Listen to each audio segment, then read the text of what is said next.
Hi, everyone. Welcome back to Bad on Paper Podcast. I'm Becca Freeman. And I'm Olivia Mentor. And today's book club. Yay! I'm very excited to talk about this. So I reread the book, and my thoughts have evolved. I know. I read the outline. Becca did a great outline for this episode. I was like, wait, did we interpret the ending completely differently?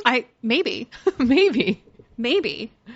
Well, let's get some highs and lows going so that we can get into this book. What is your high?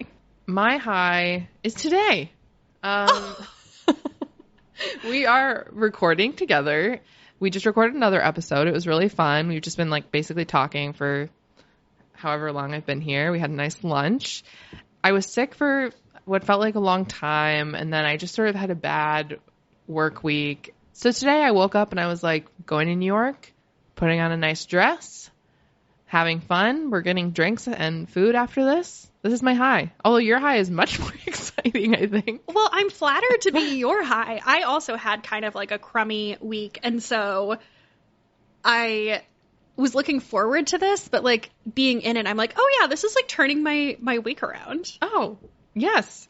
Well, tell me about Harry Styles. I'm not Harry Styles, okay? I wish I was in so many different ways. Well, so when this podcast goes live, I will be going to France tomorrow for 9 days. This kind of impulsy trip that we booked to go see Harry Styles. Well, it was planned around going to see Harry Styles in Paris. Which I love. And I have not been to Paris in 10 years. The last time I was there, I was unemployed. I don't think I've ever been to Paris with money to spend. It changes things when you go somewhere and you actually have disposable income. Yes. Last time I was both unemployed and so broke. We went to a couple cities, but I remember we were in Geneva. Switzerland is so expensive. I really want to go to Switzerland, but I've heard that and it's so expensive. Me. We literally couldn't afford anything there.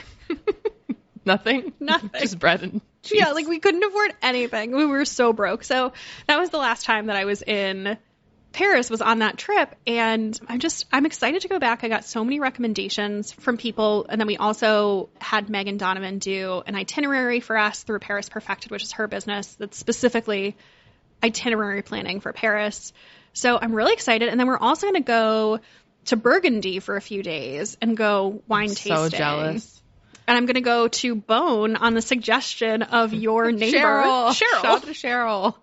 Yeah, I can't wait to follow along because I watch a lot of chateau renovation content. I follow a lot of chateaus. I follow a lot of French property Instagrams. Okay. And just makes me want to go to France again. And I'm excited to live vicariously through you. I'm really excited. I have to do some trip planning this weekend.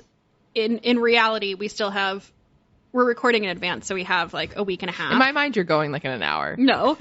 We have some reservations for dinners and things, but I'm oh, we need to sew this up. Yeah. Well, it's very exciting. Very excited. What is your low? I truly had the worst work conference call of my life this week. Oh, no. I'm already this sounds terrible. I feel I give pretty good phone call. That's true. I'm not nervous going on to calls with new people. And this call just really from the first minute got away from me. And by the end of it, I got off and I was well, I don't think they like me. What happened? I don't know. It just really got away from me and was bad. It's a work call, so I don't want to talk about the specifics, but who? I think we've all been there. It was every time this week that I've thought about this call, I have. Oh no. I cringe. I have PTSD from it. I have had experiences like that, and then it just kind of replays in your mind. Yeah. Well, I'm sure it wasn't as bad as you think, but I definitely understand the feeling. I think it was as bad as I think. Okay, fair. And just I feel I'm a pretty good communicator, and yeah, you definitely are. We all have our days, and this was not mine. It's been a weird time. We've been talking about that. Weird time. What about you? So mine is I just mentioned this on last week's episode, but I have a few recurring nightmares. Oh, God. I never remember my dreams. I would say I remember my dreams 5% of the time. Really? Yeah. I guess these, because I have them repeatedly, I kind of do. So one of them is I have this dream that I'm with Jake. We are living our normal life. So it feels kind of like real life would.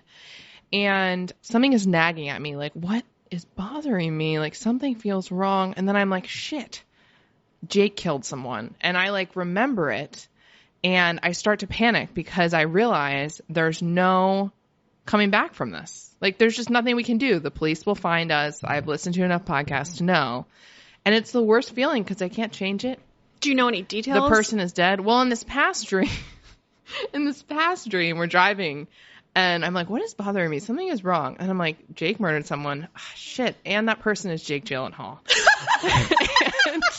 And in the dream, I'm is it because there can only be one true Jake? I guess so. And I'm like, in the dream, I looked at Jake and I was like, we could have figured it out. Like, we could have found a solution without you having to kill him. And Jake was like, it's done. He's in the trunk. And then I remember thinking in the dream, like, if he doesn't post on Instagram, like people will start to wonder eventually. Like, we have maybe 24 hours. Oh my God, you have to Weekend at Bernie's Jake Gyllenhaal. It was so anxiety inducing though, because I really believed, and I have believed in all of these dreams, that it's done, that Jake has murdered someone, that we are inevitably going to be found out and arrested, and that I cannot undo it. I cannot fix it. Jake Gyllenhaal's gone. Would Jake know who Jake Gyllenhaal is? Yes, because of All Too Well. Oh, okay. Okay.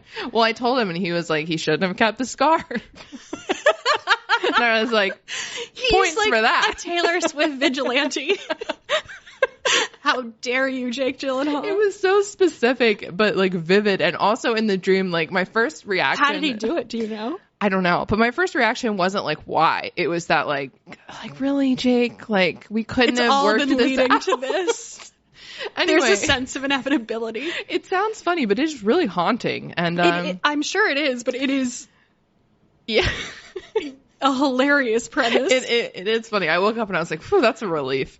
On so many levels. But yeah, let's take an ad break.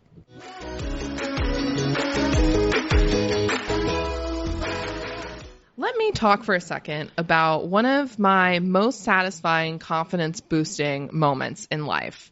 I will set the scene for you. It is a Friday. The sun is shining. I'm off to treat myself to a long walk, listening to an audiobook, maybe drinking an iced coffee after a hard work week. But most importantly in this scenario, I am wearing an outfit that makes me feel amazing. And the cherry on top of everything is that a stranger will compliment me on said outfit. Nothing can make me feel on top of the world quite like that. And it's exactly what happened to me the other day when I was wearing my Chadlands chalet dress. And I would not be surprised if Becca has also experienced a very similar situation in her Nico dress from Chadlands, which is also incredibly cute. I feel amazing in my Chadlands dress, but on top of feeling and looking great, what I love about Chadlands is that the brand believes in clothing that you can live in now and love forever. It's clothing that makes you feel like your best self and designs that move with you through your busy days.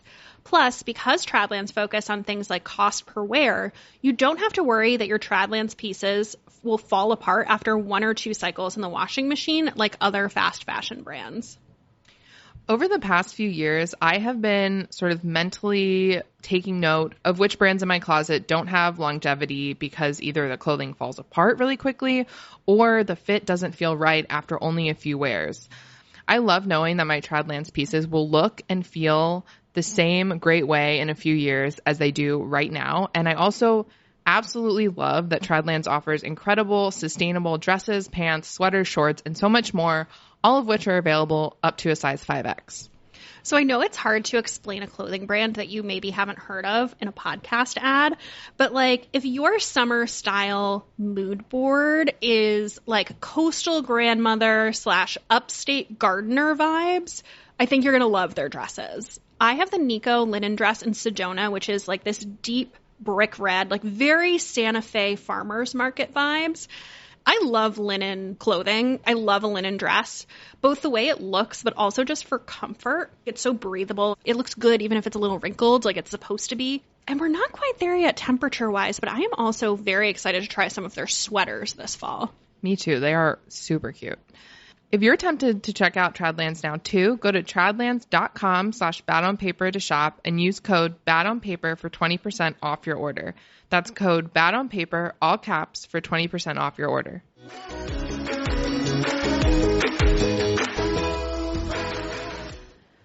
Let's get into this book. The first thing I'm going to tell you is that there are spoilers in this discussion. So if you haven't read this book and you want to, pause because we're going to ruin it. Come back later.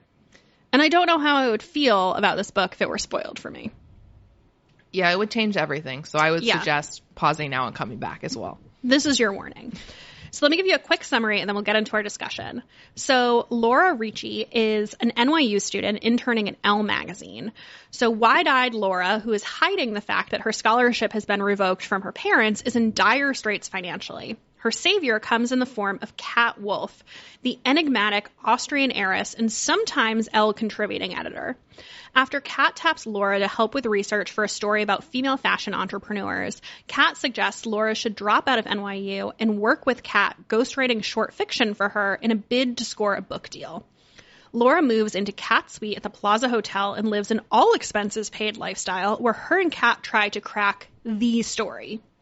And if you're thinking this sounds too good to be true, it's because it is. So Kat is actually a Russian scammer named Olesia Durakova, who is posing not only as Kat Wolf, but also as a startup founder currently courting venture capitalists and as a beloved literary author.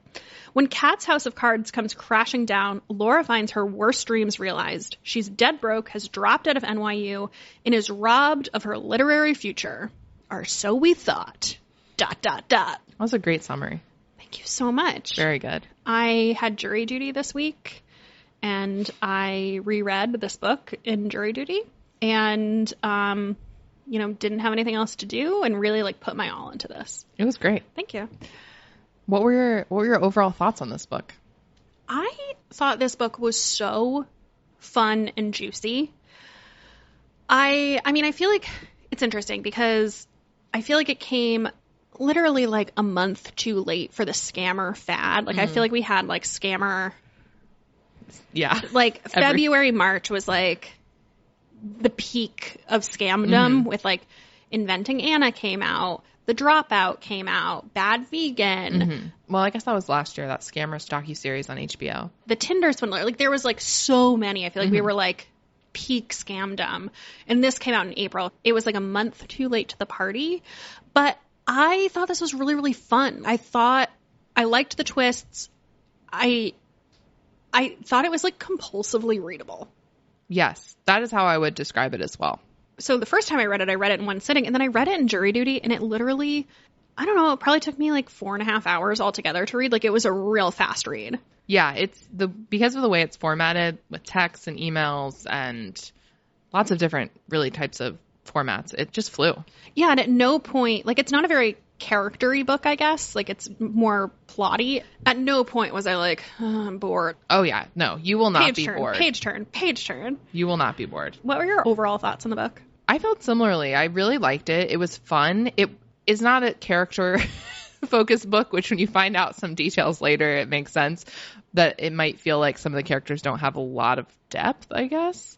But in terms of plot, I thought it was great. I really enjoyed the experience of reading it, even if it didn't give me some things that other books give me in terms of, I don't know. Well, this is my perfect thriller because I like the feeling of a thriller where it feels really pacey. You are surprised. There's twists. You keep reading, but it wasn't scary. This is my ideal type of thriller where you get the feeling of a thriller without the terror. Yeah, I loved it, and I thought, like you said, it was compulsively readable. It didn't move me, but not every book is supposed to do that. Well, I feel like the characters are fairly unlikable. What would you be moved to do? Moved to scam? Yeah. Well, maybe. Jake's on the run for killing Jake Gyllenhaal, and you're going to start a scam. I might. Okay. Did you like the format with all the different...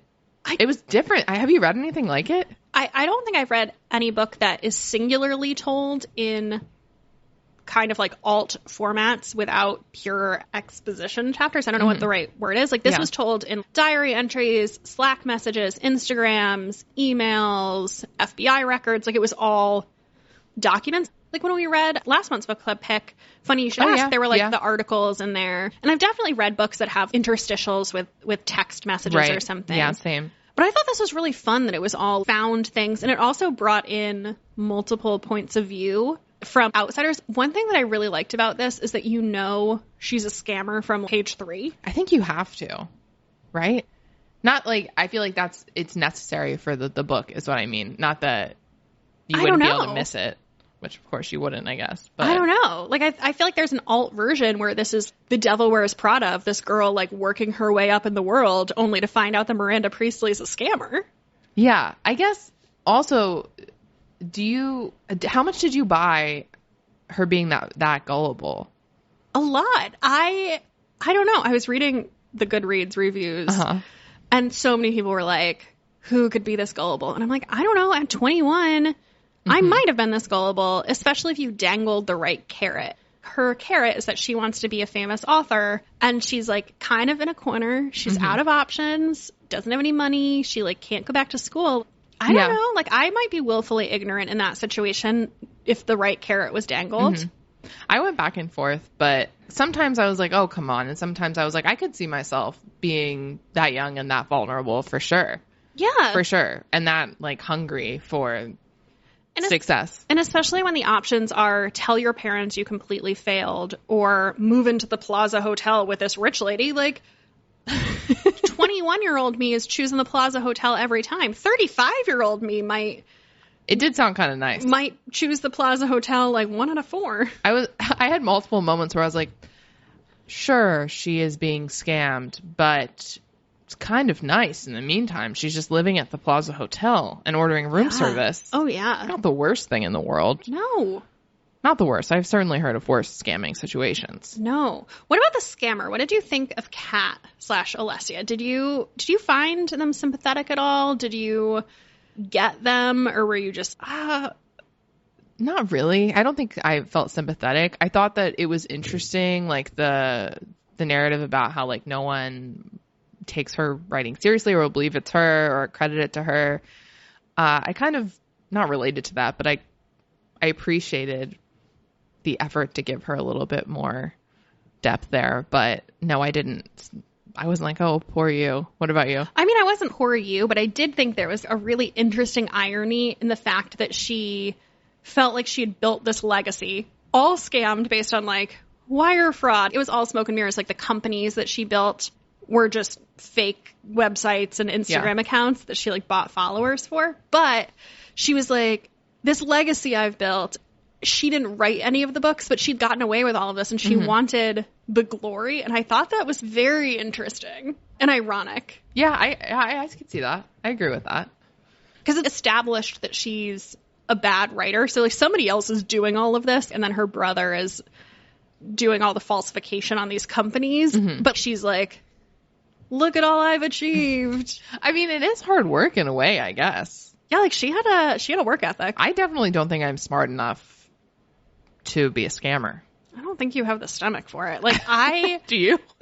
No. But like I feel like you would be second guessing if you were going to get caught. Oh, clearly. Before you did anything. Clearly. Oh, yes. I would be panicked constantly because it takes, like you said, it takes like a steel constitution. So I want to talk about your personal pantheon of scammers. So I feel like Kat was a combination of Anna Delvey with the wire fraud / that side of it, Elizabeth Holmes with the fake companies, and then Caroline Calloway with the ghost writing. The writing. So like, rate for me which of these scams you care most about to least. Oh, gosh. Well, they're all so different.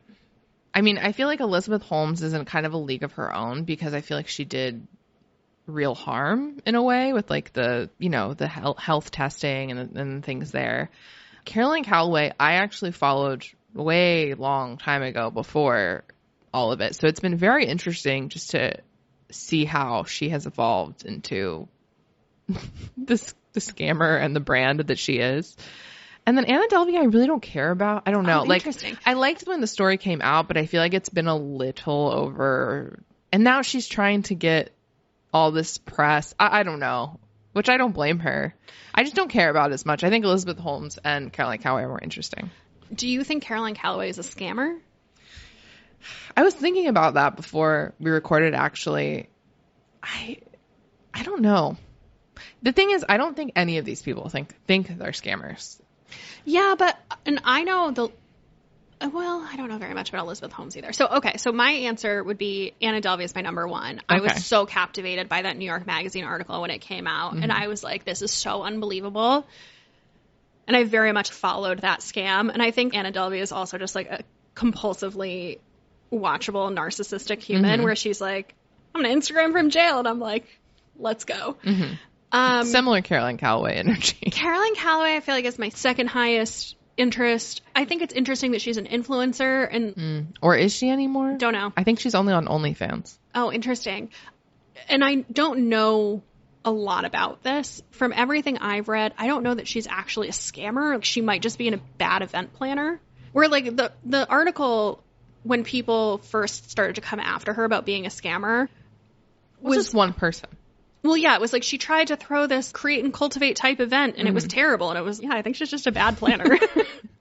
Yeah, it's not that I have sympathy for her or even remotely, but I just view her as more just chaotic. Yeah, chaotic and has like a lot of delusions of grandeur. Her and Natalie were like gonna like build this thing, and Yeah, I mean, if you've ever seen a photo of what her like room used to look like, I mean, chaos. It's just chaos. Yeah, she's just like a chaotic person with poor follow through. She did inspire me to put flowers in my hair more often, though, so I'll give her that.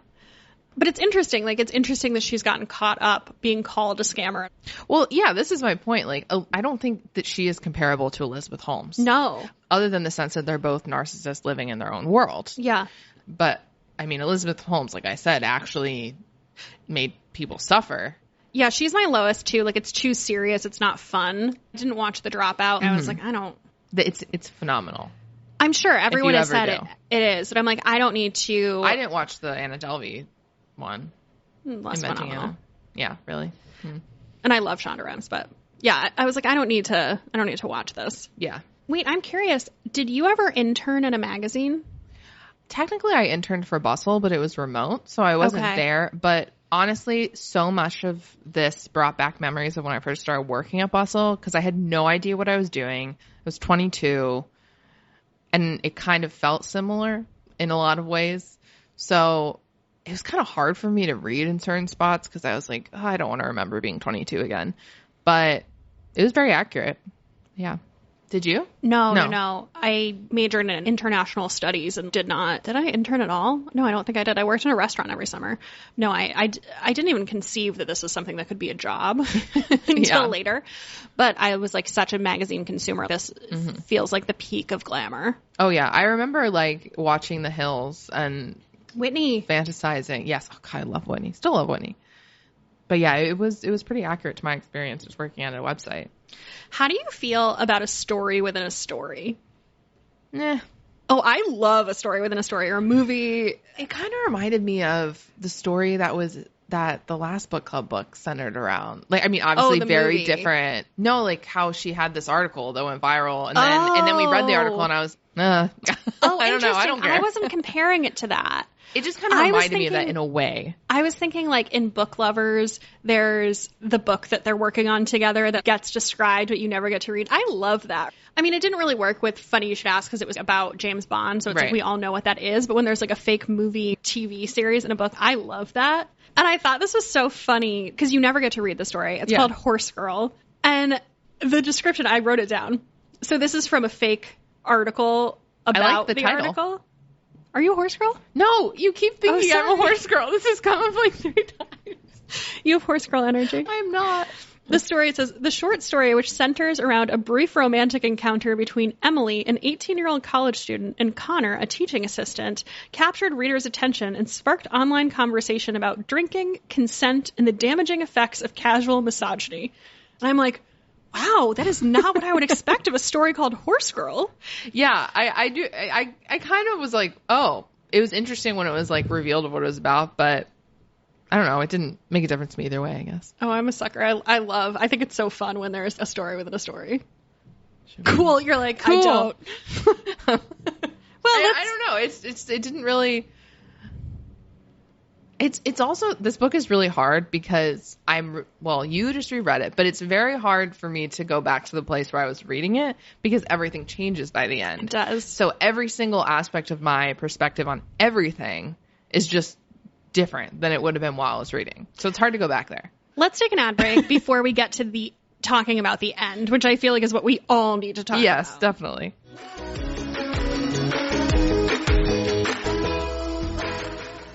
This episode is brought to you by Olive and June. Look, if you listen to the podcast, you know things have been a little bit up and down in my life lately. And when this happens, I'm always in search of easy, quick ways to give myself an instant boost. And the other weekend, I gave myself an at-home pedicure using the color Lava, a bright red-orange color, which is very outside of my color wheel. Usually I'm like a neutral/pastel nail polish girl. And I am feeling so freaking powerful. It gives me such a confidence boost every time I look down and see my pedicure. I can totally relate. After being sick earlier this month, I found myself feeling so incredibly unlike my usual self afterwards. So I decided to make an afternoon of treating myself. I took an extra long hot shower. I poured an ice cold glass of water. I put on my favorite show, and I sat down to paint my nails with my Olive and June mani set. Having all the tools and polishes ready to go in one place made me feel like I was really truly treating myself in a way that digging a random polish out of the bottom of my junk drawer never really does. I instantly felt better and, more importantly, so much more like me. I personally swear by Olive and June's top coat. It's the only thing I found that makes my at-home manicures actually last. And as I continue my year-long effort to stop biting my nails, this makes a huge difference. But the best part about the Mani system is it's so much more affordable than a salon manicure. We both have the Mani system with 6 polishes, and it breaks down to just $2 a manicure versus $40 or $50 you'd be paying for one single gel manicure in New York City or Philly. Also, I have to just tell you, I posted on Instagram the other day that I had been feeling not so great. I was feeling a little bit down. And I have multiple replies from people that were like, but your nail polish looks so good. And I love that nail color on you. So the color is from Olive and June, of course. It's called World Lit. And it's like this really subtle purpley pink shade of mauve. And it came with my original Mani set. I absolutely love it. And we haven't talked about the Poppy. So the Mani set comes with our patented brush handle that makes painting with both of your hands super easy, even if you think that you are too unskilled to give yourself an at-home manicure. I promise this tool is game-changing. Obviously, we're huge fans of this brand and so excited to have a special offer for Bad on Paper listeners. Visit oliveandjune.com/paper for 20% off your first Mani system. That's oliveandjune.com/paper, PAPER, for 20% off your first Mani system.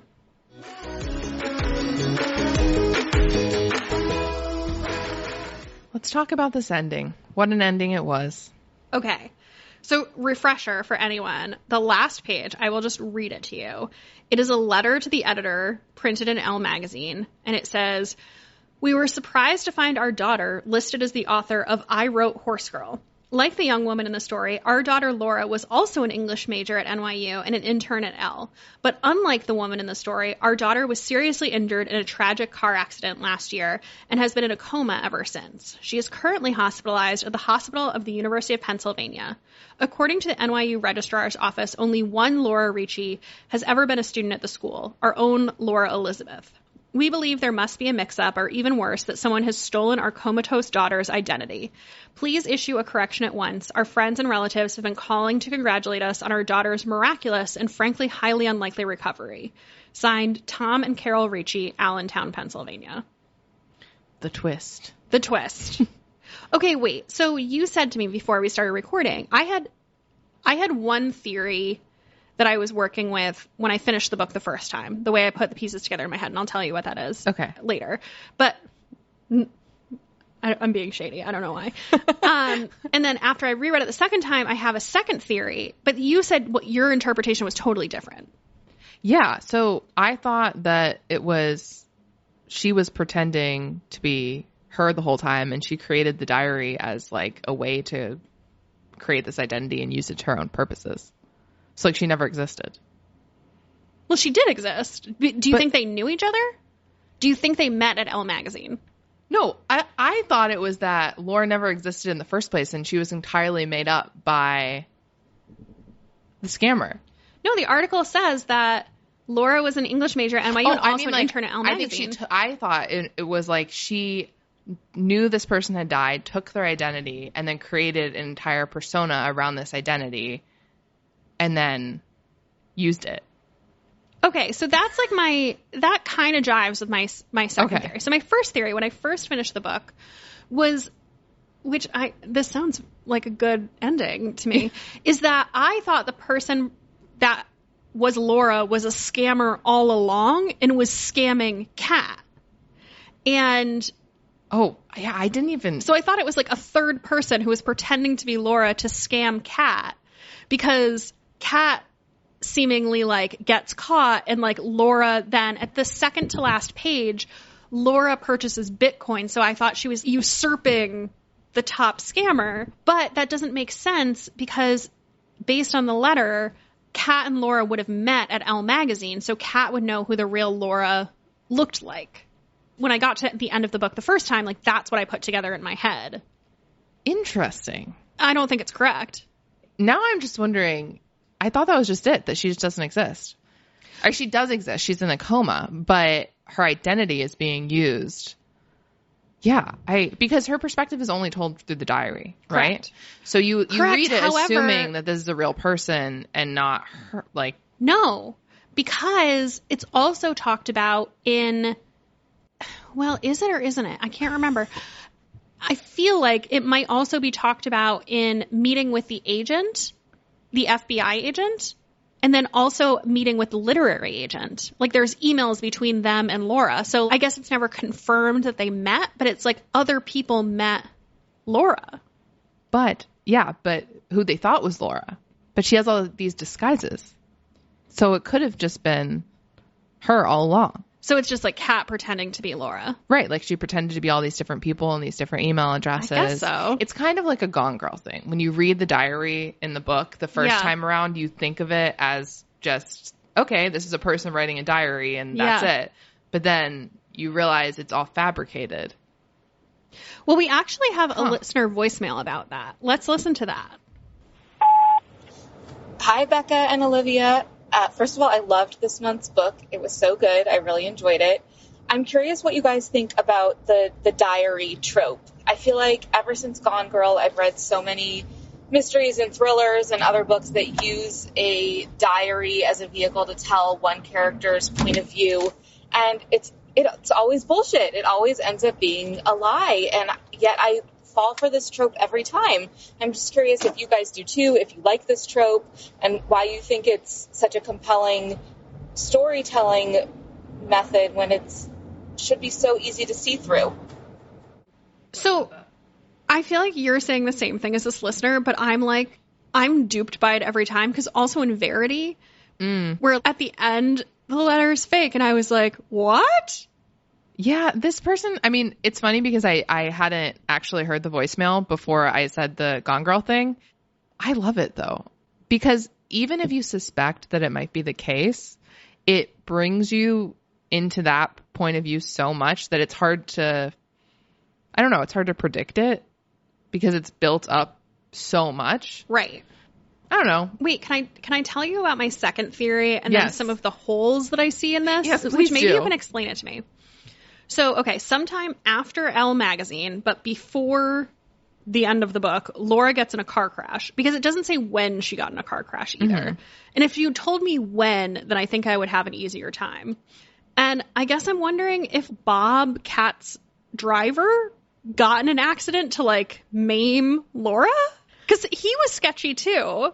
your brain works in very interesting ways. I would never even have considered that. But well, I'm like, did she orchestrate stealing her identity, or did she just like see the opportunity? I'm not sure.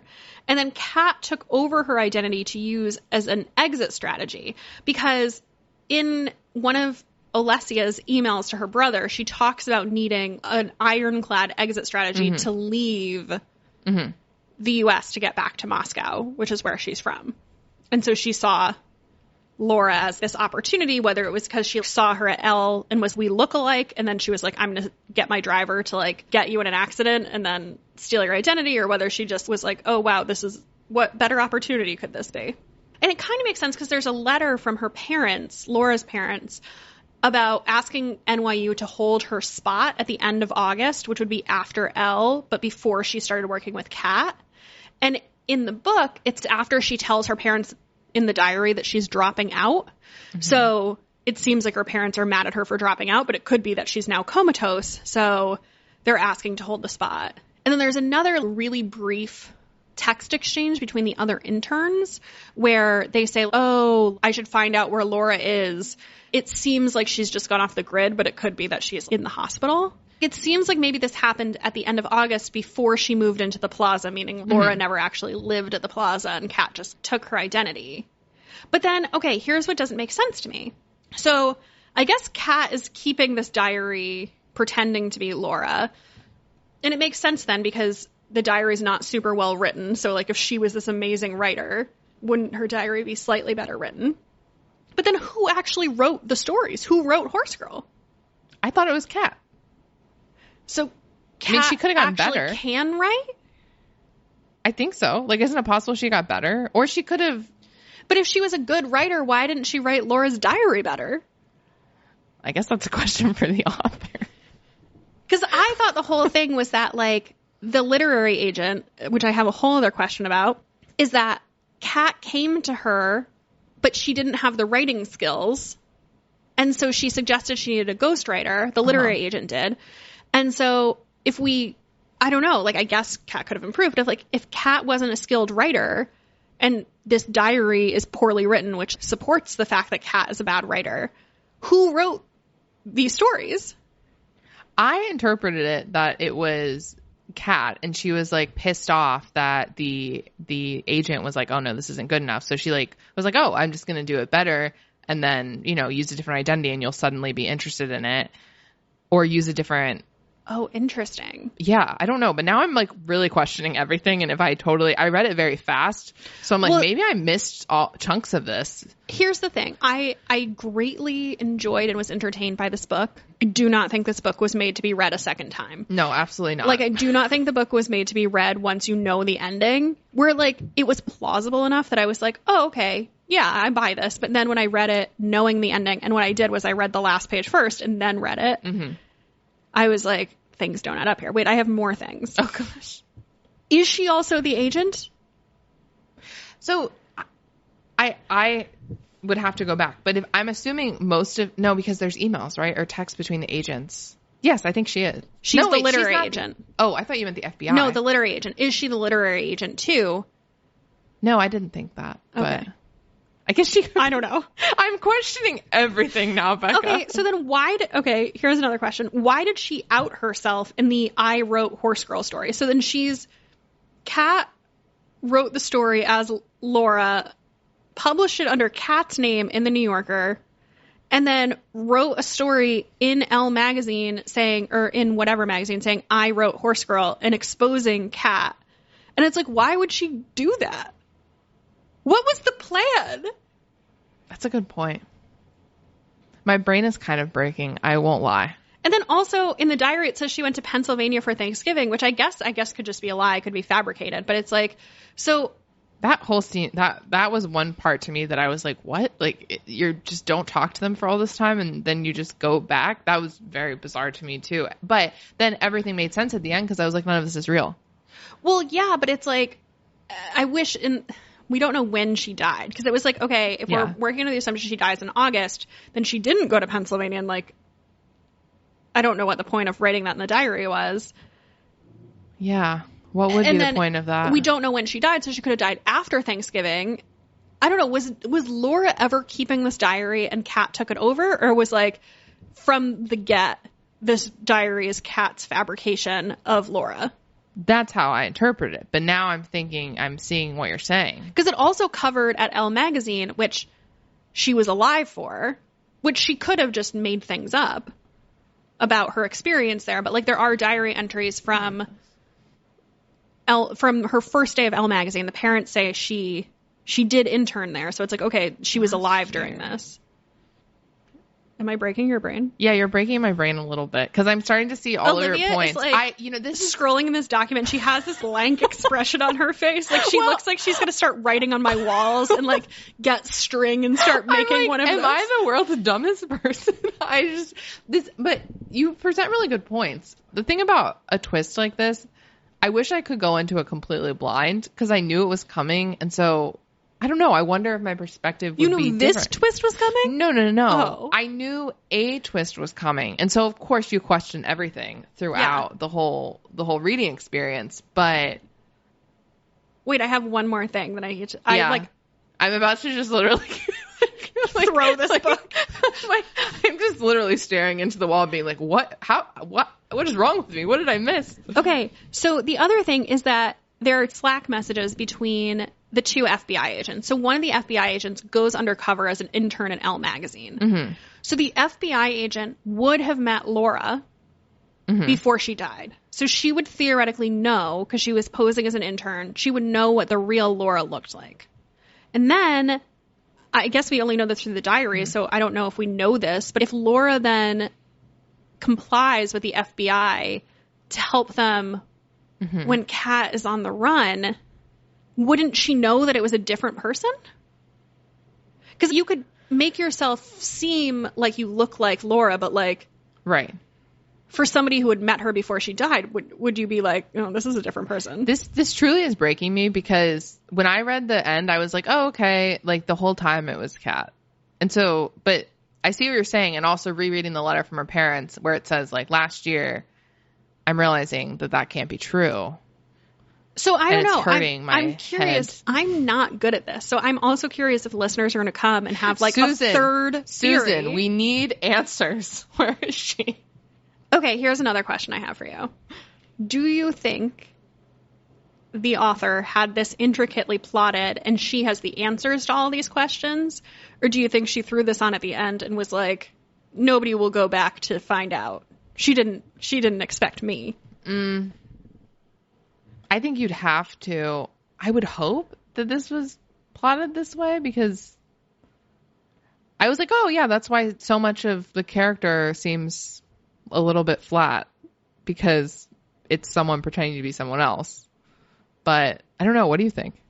I don't know. I almost thought of like emailing the publicist and being like, hey, can you like ask Susan what the actual answer is? But then I was afraid of offending her if then I was like, well, here's why this doesn't work. And I was, here's all these plot holes. So like, I didn't want to get in that situation.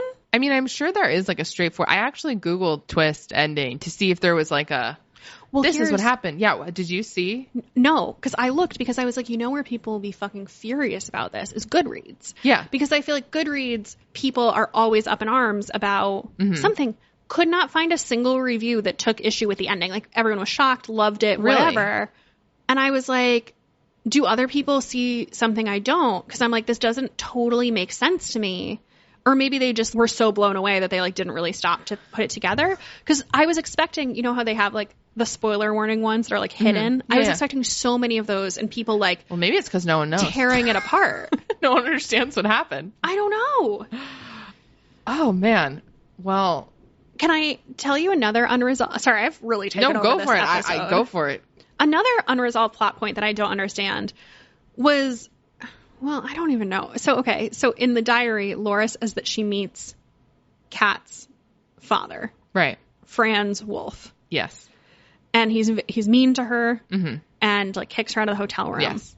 And then in the FBI chats or whatever, we learn that Franz Wolf hasn't been to the U.S. since 1997. But we learn that her dad signed for a loan at the bank. He like co-signed a loan for her. Supposedly. And was he there? We assume there's a guy in the hotel room. And I'm like, who was that? I was like, was that Kat too? Who was the guy? Because he's not That's the a good father. point. Maybe it was, I just assume everyone was Kat, which is clearly not possible. Well, I guess so, because she didn't go with him. There was like an email where it was like, I won't be able to accompany my father, but he'll come sign for it. So maybe she's like that masterful at like doing makeup, and it is her posing as an old man. But then why is she just dumbly sitting on her couch in like dad drag? I don't know. I still have the same look on my face. I honestly am like, part of me is like, oh, I should have reread it, even though I just read it like a month ago. But now I'm thinking maybe I shouldn't have reread it, because do you think it ruined the experience of the book for you? Yes and no. So yes, it completely ruined it. However, I am more... Do you think there's like a simple answer that we're just not considering? Probably. I'm more intrigued than ever. Yeah, well, and that nobody else has issue with this except for me. I'm honestly like, my mind is blown, because I didn't consider any of this. I mean, all of your points make total sense, but it didn't even cross my mind. I went into this like an Olsen in a direct to VHS movie, like ready to solve a mystery. Like I was like, what were you doing in jury duty? I'm honestly, you talk about me with the board. I'm imagining like, okay, theory 1, theory 2, and they're like, this person is way too invested in crime. We cannot take her on the jury. Like, yeah, this is so intense. That was basically it. But I was reading it on my computer, and then I had my notes app like just up next to it, and I was just like writing notes, and I was like, does this make sense? And I was like avidly taking notes. I think there's 2 scenarios here. The first scenario is that she had this plotted from the beginning, and like there are some plot holes, whatever. And if you read it straight through, you're just kind of like, oh, okay. It's not that evident. I think the second scenario is that maybe she wrote it and then was like, it needs something. And then it was like, boom. I'd like to propose... Nothing is real. Your brain is broken. Enjoy, please. And I did enjoy. I did. Success. I'd like to present a third theory. Okay. Are we sure this is the third? I think this may be like the no of what happened. Of what happened, the writing. We're idiots. And there's like every listener that's always every possible. Listener is going to be like on their keyboard, like in the Facebook group, like, you idiots, how did you not see this? And we'll be like, oh, we didn't see that at all. Well, I mean, we're talking about it, so it worked. I'm mostly just staring into space and being confused. But I feel like this book flew under the radar. When I saw this book before it came out, I thought this was going to be huge. I don't think it has been. I don't think so. I do think people are a little burned out on scammer stuff. But then again, like, I just watched this docuseries on Hulu called The Deep End about scammer cult leader. It's kind of, the same thing. And I'm obsessed. So who knows? I did think it was clever how it was like bits and pieces of every scammer. So you couldn't be like, oh, okay, she just wrote the story of Anna Delvey. Although... And like, hats off to the entrepreneurial spirit of Kat Wolf, who is like being Sally Rooney, is being a fashion entrepreneur, an editor at a magazine, and doing wire fraud. Like, it's a lot. And writing the next great American short story. Like, this woman, could one person even do all of that? I don't know. This woman had a work ethic. Oh yeah, more than me for sure. Can we also talk about the author? Yes, I did not know this other piece of information you found, and you were doing crazy research, and really fascinating. So, the author, Susan Rigetti, is her married name. Her maiden name is Fowler, and she was the Uber sexual harassment whistleblower who wrote the viral blog post about the sexual harassment that she experienced working as an engineer at Uber. And there's this great Time magazine article, we'll link it in the show notes, where she's being interviewed about this book. And I pulled out this quote. I loved it so much. And she said, people told me many times, if you say anything about this, you'll never work in engineering again, she says, looking back on her decision to speak out. So I said, okay, I'll have to start all over. The article also, the interviewer remarks that she talks about fun a lot. And I really like that this book is like kind of her decompressing from like a really high stress situation where she's like, yeah, I'm going to write a scammer book. Yeah. I mean, this book is fun. It is fun. And I was like, that's the easiest way to describe it. I love that for you, Susan. Yeah. Susan's out here playing mind games with us all and just entertaining the masses. Yeah. Susan's like, oh, I can't be an engineer again. Like, I'll be an author. And I like love that spirit. Good for her. Good for her. Do you have any book recs that you think somebody would like if they liked this? I was going to say 100 Other Girls by Iman Hariri Kia, which you already listed. Comes out in August, I believe. Yes. And that's a magazine book, not a scam book. Yes, but I don't think I have any other books. I had 2 others that I would recommend if this is like very much your jam. So the first one is, have you read My Friend Anna? No, but I've seen it everywhere. So this is by Rachel Deloach Williams, and she is the woman who Anna scammed. Before the documentaries came out, she wrote a book about it. She was the woman This who is like the Moroccan Hotel. Yeah, the Vanity Fair credit card, and basically like she wrote a book about her own experience. This is the one who like in the Inventing Anna show, I can't remember the actress's name, but it's the same one who plays Quinn Perkins in Scandal played her, and people felt like she got a really like raw deal in the show. Yeah. So anyway, there's her book, which is like her own side of the story. And there's this other book called Imposter Syndrome by Kathy Wang, which I thought was really interesting. And I like anything that's like tech startup culture. The book is What If Sheryl Sandberg Was Actually a Russian Spy? Amazing. Like an active Russian operative. Amazing. The book is like really twisty and great if you like spy books or scam books. So I think we've created more questions than we've answered. I went into this feeling like I understood the book I read, and I'm leaving feeling like I understand nothing. I would love to talk with people about this in the Facebook group. So if you read this month and you have thoughts, we clearly still have questions. Or you would just like to tell us that we're idiots. That too. Please don't. Okay. Let's take an ad break.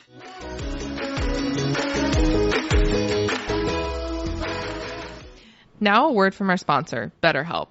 Before Becca and I sat down to record last week's episode, which is all about our mid-year goal check-ins, I did some prep work. And part of that prep was looking at the letter I wrote myself in January 2022. In this letter, I talked about the previous year and all the things I had accomplished and worked through that made me feel really proud of myself. It was a great exercise to start out the year. But the thing that was at the very top of that list was prioritizing therapy in 2021. That was the first year that I regularly saw a therapist, and it was the best decision. And that's why I am always so excited to talk about BetterHelp Online Therapy. BetterHelp is customized online therapy that offers video, phone, and even live chat sessions with your therapist, so you don't have to be on camera if you don't want to. It's much more affordable than in-person therapy, and you can be matched with a therapist in under 48 hours. Maybe you're in the position I was in about a year or so ago. You're feeling burnt out and you hear all this great stuff about therapy, but you just keep hesitating to book that appointment. It's embarrassing, but honestly, I avoided finding a therapist for so long, mainly because I had so much anxiety about meeting someone in person to talk to you about my feelings. That's why I love BetterHelp so much. It gives you options for therapy that works for your own life and your own preferences. If you don't want to meet in person or even chat on video, there are phone options and there are even live chat options too. Contrary to common belief, therapy isn't just for big problems or traumas. It's for everyday stressors too, like burnout. If you know you have a busy quarter coming up for work or a stressful life event, booking a session with a BetterHelp therapist now can make you that much more likely to deal with the highs and lows of life successfully. Our listeners get 10% off their first month at betterhelp.com/badonpaper. That's betterhelp.com/badonpaper.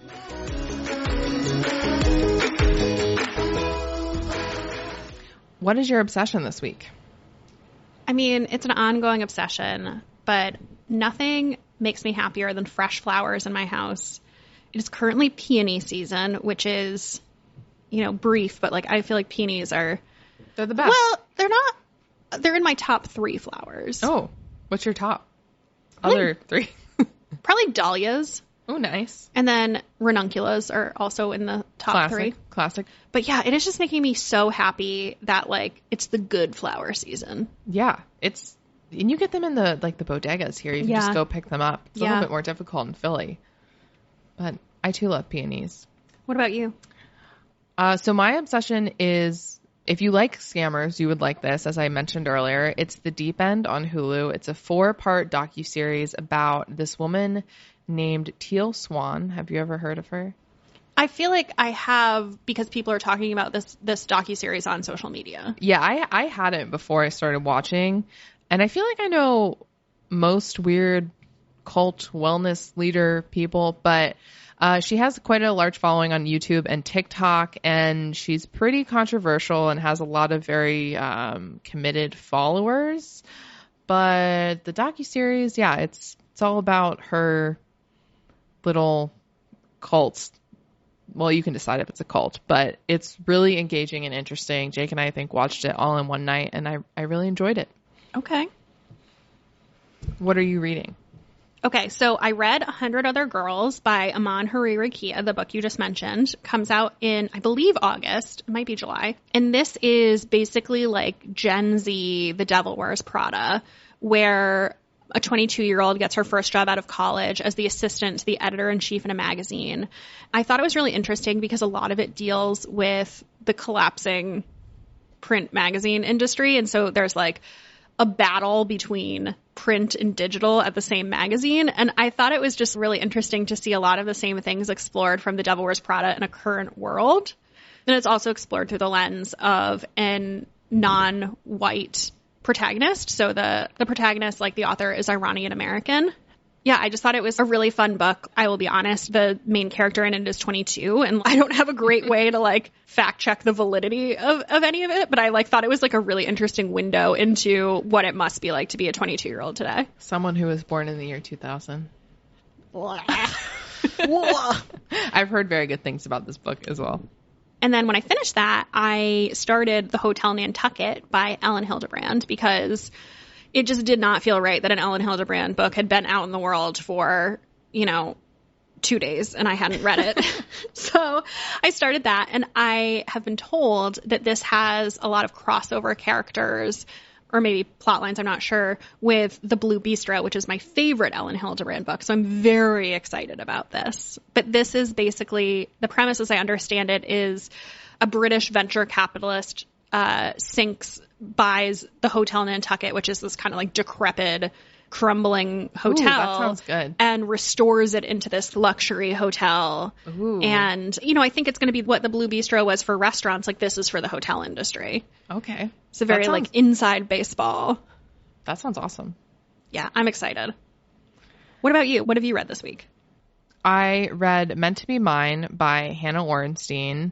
Becca has talked about this on the podcast before. It was a cute romance. I read it in one morning, just on a whim.